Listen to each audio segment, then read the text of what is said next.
Ladies and gentlemen, welcome back to HireHerd. Guys, this video is only for people those who are going to attend interviews in next coming weeks or months to Australia.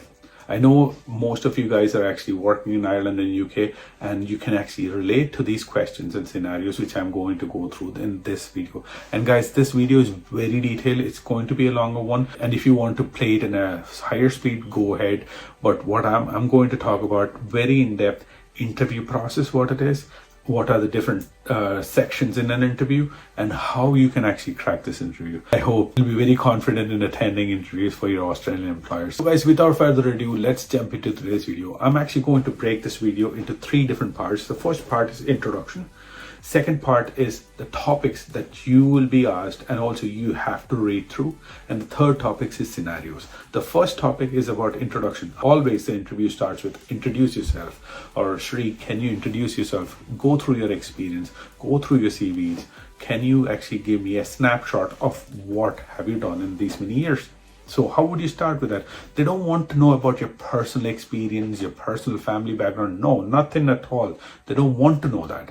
What they're clearly asking is your professional experience, your experience as an RN or a clinical nurse manager, whatever your experience is, they want to know that specifically. So you start with, say, my name is Shri Nair. I worked here in Ireland for these many years. I worked in these many sectors. This is my experience. So very plain and simple, very positive, with a smile. Go through your experience and explain to them what you have achieved in these many years. So once you give your introduction straight away, then they will move into the second part, which is certain topics. This will be more like a conversation. They'll be going through certain topics, like which I have written, which I'll go through in detail. They will touch base in questions like wound care, policies and procedures, roles and responsibilities, teamwork, escalation policies, medication management, infection control, accident incident reporting, person-centered care, abuse notifications. They'll go through care planning. They will go through national standards. So these kind of topics, which I will write it down in the comments, just copy, paste, read through your policies and procedures, go and Google yourself, get more information. I want you to read through this before you go into the interview, because trust me guys, the interviews are done through Zoom or through Teams, Microsoft Teams. When they do this interview, they will go through in-depth interview process, because they want to gauge your experience. I know you have a fantastic CV, you have fantastic experience, but this is the only opportunity for an employer to actually do an interview and to identify, are you the right person for the job? So they will be going through all these topics which I've actually mentioned, which I will mention in the comment section. Just go through it, Google it, read through your policies. Every center that you work, let it be a nursing home or a hospital, has SOPs, standard operating procedures, or policies and procedures. Just go through it, open the Schedule 5, all these topics which I said, it's all in there. Just read through it. I'm not asking you to by heart it or to memorize it the whole lot. When you actually read through it very swiftly, you can actually understand this is the standard operating procedures. This is how you have to approach when one of these situations or scenarios happen. So once first introduction happen, once they have gone through these many topics, the second last part for you is the scenarios. So scenarios, most of the times the employers will ask you 4 to 5 scenarios in an interview. Well, let's say scenarios will be, there might be you can actually, they will give you a scenario and they will ask you how would you deal with the scenario, or they will ask you that whether if you had any experience according or similar to that scenario, and how did you actually deal with it. So you can actually go back, if it's happened to you, you can actually explain to you how did you explain to them how did you do it, or you can actually explain to them how will you actually deal with that scenario. So I'm going to give you 4 to 5 scenarios in this video, and in the end of the video I'm actually going to give you 2 bonus tips which definitely you'll be able to crack the interview. So the first scenario is, one of the HCAs came to you and reported a resident had a fall. How would you respond to it? So straight away, it's a very big situation, and no, none of the nurses working on a shift want to go through that, because having a fall is a big deal. So you have to answer saying straight away, I'll rush to the scene, make sure I do a full head-to-toe assessment of the resident, make sure there is no lacerations, no bruises, no bleeding, no loss of consciousness, check their extremities, is there any pain or discomfort, or any loss of movement, also internal or external rotation of the legs. You make sure they're fine. First of all, the physical examination of the person. I'll go physically, make sure the resident is safe, there is no physical damage or any danger to the resident.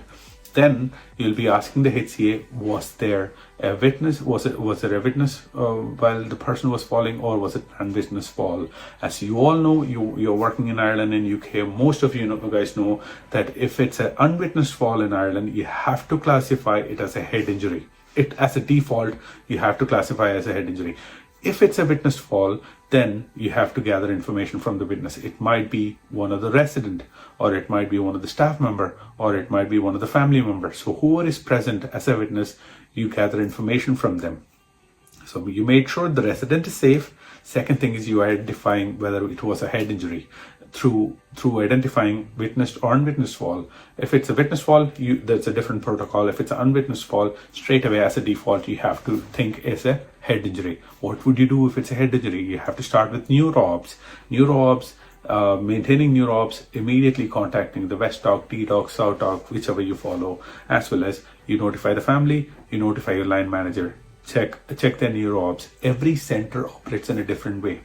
Certain centers say you have to maintain neuro-obs for 15 minutes, for 4 hours every 15 minutes, and then half an hour for next 6 hours. So all these different centers, certain centers says you have to maintain neuro-obs for 6 hours every half an hour, and then every hourly for next 6 hours over the period of 24 hours. So every center is different. So you have to read. This is why I'm actually restating the thing, that you have to read through your policies and procedures. So as per my center, I have to maintain the neuro-obs for every half an hour for next 6 hours, and then I have to keep on maintaining for until over the period of 24 hours every hourly. So once you say that you have made sure the resident is safe, there is no lacerations, bleeding or anything like that, you made sure the resident is safe, no pain, you straight away identify is it a witnessed or unwitnessed fall, straight away you start your neuro-obs. If it's a witnessed fall but still the person hit the head, then you have to classify as a head injury. Then you do your neuro-obs, notify the GP or West Dock, D Dock, notify your line managers. If there is anything related, the resident is actually unwell, straight away ring 999, send them to hospital. That's what you have to do as a staff nurse. So they're actually gauging in that situation, what would you do if a resident falls? There might be so many things happening. How would you deal with it? So you say, this is the process which I follow, and in the end I'll be making sure I write my accident incident reporting and also my notes, notify my line manager. You're just basically closing the loop. Everything they ask, you basically think about closing the loop. You start from A to N to Z by closing the loop. Okay, so once you actually answer that in an efficient way, they will understand that you have a better understanding about your role. Let's move to scenario number 2. You receive a call from a staff member saying they're sick, they won't be able to make up to work. But again, on your left side, another staff member is there reporting to you that 2 people are actually sick with vomiting and diarrhea. And meanwhile, you as a RN, you have to administer syringe driver straight away. You have to start the syringe driver straight away to one of the resident. So how would you manage this scenario? Man, this is very complicated. You have 3 different scenarios or 3 different sub scenarios in a single scenario. So this often happens to us when we are actually working on the floor. This will happen to you, or this might have happened, or this may not have happened, or trust me, in your career, this will come across. So you received a call from your colleague saying they're not available. You have a staff member saying to you that 2 people are actually vomiting and having diarrhea. And also one of your duty is to start a syringe driver at a particular time, which is very close to a palliative resident. What would you do? Or how would you manage this scenario? So what I would say is I would prioritize the task according to the immediate need. That's the answer. That'll explain the whole thing. So I would prioritize my task according to the need. The first priority, I wouldn't want a person to be in pain. So palliative resident will be actually on the topmost priority, but equally the two residents, those who are actually getting sick, those who are vomiting and diarrhea, I'll be asking the enrolled nurses. So they want to see whether you can actually gauge which one comes first. That's the first thing they want to gauge. Secondly, they want to see, are you able to delegate? Because it's not only you as RN. There might be another RN or enrolled nurses and HCAs actually working on that shift. So they want to gauge whether are you able to delegate or allocate tasks to actually until you get free. So the first thing is, I would say to them, I would straight away, I would be asking information from this HCA who has reported to me, what kind of vomiting is it? Is it something which is persistent for a longer period, or is something which has happened acutely, or something happened rapidly? What kind of vomit is it? Is it projectile vomiting, or is it something that they vomited and digested food? What kind of loose stools or diarrhea they have in? Is it a what type of stools they have in? Do they experience any intense pain? So you will be gathering all the informations, but equally you'll be giving you'll be getting ready for yourself for the syringe driver. You'll be gauging the situation. If you can actually delegate your task to this person, then you can actually delegate depending on the severity of the situation.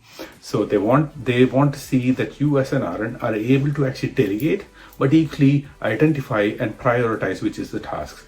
Again, that's exactly. So the first thing is syringe driver, delegation, getting information from the persons. If it's not on a high alert, you can actually put them down the list and move on with your syringe driver, then go and check on this resident, and at the later stage notify your line manager about your colleague not coming to work. So that's how you answer that scenario. I know it's a scenario, 3 to 4 scenarios within a scenario. So this is how complicated it can be. And I want you guys to be prepared mentally when these questions come to you. You have to be prepared and be confident answering. Yes, you might come across these in a daily format. So I want you guys to be prepared and be confident and say, okay, I'll be prioritizing, I'll be delegating, I'll be notifying my line managers. This is how you efficiently answer that scenario. Let's move on to the third one. The third scenario is, how would you deal with a difficult news, giving difficult news to the families? So again, as a staff nurse, we often have dealt with this a million times. Again, there are news about palliative care to the family, that one of the about the loved ones going on to the palliative care. You have to break that news to the family. Again, there are certain decline of a resident. Those are the difficult news when you have to sit with the family, as well as you have to actually deal with over the phone. So how would you deal with it? So again, very interesting scenario. You might have come across, you know the answer, but still I'll give you my verdict, or I'll give you my version of it. So you can actually take it, get a little bit more, process it a little bit more, and when you're explaining, always try to explain from a person-centered approach. It's much easier when you actually explain thinking about a resident. So think one of your residents, if they're actually going into palliative care, and you have to relay that information to the family. So let's say the family is actually present in the center. So you might ask, you can actually question them. You can actually question your interviewer, saying about the scenario, are the resident's family present in the center, or is it over the phone? If it's over the phone, it's a very difficult conversation, but if it's a difficult conversation if they're present as well. But it's about how we present ourselves. So I would answer is, basically I'll get the family, if they're present in the center, I'll be getting them to a very quiet place, sit with them, and kind of explain to them what has happened or what is going to happen to the families. First of all, give them the clinical information only to the person, those who have to know. Can't give information to everyone walking into the door. We'll be giving information only to the person, those who have to know, especially next of kin, or the people, those who are being nominated by the resident. So if a particular resident actually said, yes, my personal information has to be only communicated to the X person. That's a person you'll be relying the information to, or you'll be notifying it to the, or you'll be speaking or giving the information to the next again, not to anyone else. That you have to stress it. You have to stress it that I will be relying the information only to the designated person, or to the designated family member. I'll bring them to a very quiet area, sit with them, and explain to them in a very dignified manner about the resident's clinical decline. Bring them as much information what we have gathered over the course of period, how or why decline is happening, and what is to be expected of them in next couple of weeks. So this is a very serious, especially when you're dealing with a difficult news. It's always emotional, so you have to stress these certain words, like it is always emotional. So it's better I'll be relying the information only to the person, those who are designated. Bring them to a quieter place, explain to them all the clinical aspects, and say why it happened, how it happened, and what to expect in next few weeks. So once I sit with them and explain to them, this is exactly how I'll be managing. Sometimes it may be even difficult. I will get one of the colleagues or one of the line managers to sit with me to actually relay this difficult news. So it's not only about us. It's not only about one staff nurse. It's about a collective team approach. Before I deal with this difficult news, I'll be liaising with my team and asking them, is it the right time to actually let the family know? These all things, when you actually add few things like families, line managers, team, all these things are very important. You don't know I know that you understand, but you have to understand the power of it. When you actually say about team, your line managers, your family members, all these things, policies and procedures, all these things matter. They get super impressed when you actually say those things. One of the scenarios as a RN you might have come across is you see one of your staff member, one of your colleague is actually verbally and physically abusive or inappropriate to a resident. How would you manage? Oh, it's a very interesting thing, man. And I don't want any one of you guys to be actually in that situation, because it's a very difficult situation. When I started, I will assess the situation. If it's directly affecting the resident verbally or physically, then I would make sure the resident is safe. You have to go back to your policies. This is exactly why I said that you have to read through the policies and procedure, especially in this scenario. You have to go and read abuse policies. In abuse policies, it clearly says that you have to make sure the resident is safe. You have to make sure they are not in that very high stressed environment. You will be making sure that they are safe. Move the resident to another place from the staff member. Make sure they're away and the resident is another place. That's safety is one of the highest priorities. Second thing is, if you actually seen that there is an active sort of verbal abuse, physical abuse that you have witnessed, you will be making notes of it, and you'll be getting information from other staff members, just finding out information from other staff members. But also, you'll be including the rest. You'll be asking what happened and what is the information that they have to rely to the line managers. Do they have a concern or a complaint that they want to raise? So gather information. As a staff nurse, I'll be gathering information about the situation from the resident, from the witnesses. If I see myself, I'll be writing a report, and straight away I'll be reporting to the line managers. Those kind of things are very important in this. Let's move on to one of the other scenarios, which is quite interesting for me, is wound care. I actually work in different aged care centers, and one of the things one of the passion for me is wound care, and few of my colleagues already know that I really have a passion for it, and I actually work in wound care a lot. So one of the scenarios which come across to you is about wound care. I know it's just it's a lot to take in, but again, these questions will be thrown at you. Trust me, guys, the interviews are not 15 to 20 minutes. They're hour long. They can be minimum 45 minutes to an hour and a half.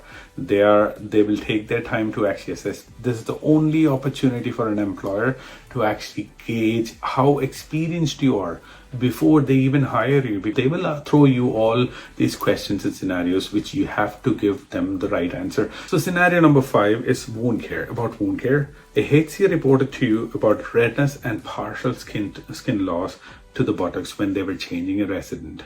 How would you respond? So this is a very interesting question, isn't it? You might have actually dealt with it a million times again. As a staff nurse, this is exactly what we are thrown every single day. But I want to actually reconnect with your experience, because you have done it. But I want you to actually answer it properly, because this is the only opportunity you got to actually crack that interview. So how would you have to structure it? Straight away, you just visualize. If somebody comes to you and says to you, what are you going to do? Straight away, I'll go and see the actual wound, because certain times the information which is relied cannot be 100%. So what would I, as a nurse, I would make sure that I'll go and physically see the wound. Then according to the wound, I'll be grading the wound. So as a nurse, we all have actually attended wound care training, tissue viability training. So we know certain aspects. We know how to grade the wound. Let it be grade 1, grade 2, grade 3, grade 4. We know grades. So I'll make sure whether it's a grade 1 or a grade 4. Once I grade the wound, I will be devising a care plan according to the grades of that wound. If it's a grade 1, it's entirely different. The care planning or the management, wound care management, is entirely different from grade 4, as you all know. So what you're going to do, if it's a grade 1 wound, I'll make sure that there is no skin loss, there is no pain to the resident. I'll be making sure the nutrition is on par. I'll be making sure the location of the wound, where exactly the wound is, and again, nutrition, pressure relieving mattresses, giving them the right cushion, mobility, their incontinence wear being changed properly. So all these things you can actually mention in according to the grades. So grade 4 management is entirely different from grade 1. Again, you'll be notifying your line manager, you'll be following the policies and procedures in the center, you'll be devising a care plan. All these things, just repeat it again and again. They want to hear it. It's actually like a sweet voice in the ear. You have to repeat that. You'll be notifying line managers, you'll be notifying the GP, you'll be notifying the family. If